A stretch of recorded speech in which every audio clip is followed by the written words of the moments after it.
So do you have a habit of only valuing arts for how they can be used? What if I were to tell you that you should make yourself as beautiful and attractive as you can possibly be so that people want to know you and talk to you and be your friend, and when that happens, you should use your beauty to try to convert them to Christianity? I think that you would justifiably have a negative reaction to that. We can feel the tension like something's wrong. And I think it's because I would be saying that you and your beauty are not valuable just for what they are, but for how they can be used. And that doesn't seem right.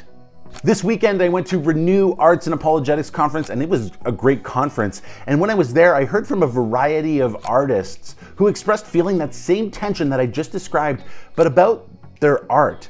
They might be able to create beautiful music or write inspiring poetry or paint a breathtaking landscape. And sometimes when they do that, well-meaning churchgoers will say, "Oh, that's great. How can we use that to share the gospel?"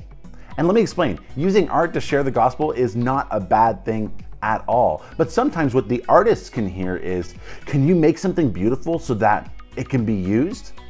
You see, when we ask those kinds of questions, and yes, I am including myself, it seems like we've forgotten to value beauty just for what it is, rather than how it can be used.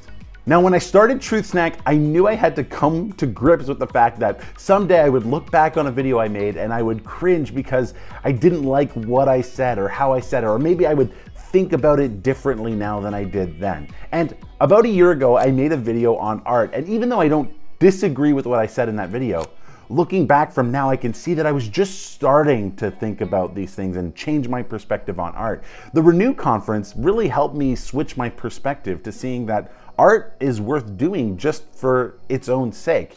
At the conference, one of the speakers, who was a rapper named Vashon, told his story about feeling trapped in between the church and the rest of the world.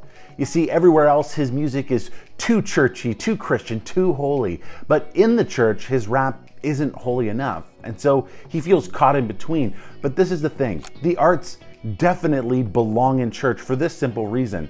When we create something beautiful just because, we're reflecting the nature of our God. You see, in the Christian worldview, when we create something beautiful, it reflects our beautiful Creator.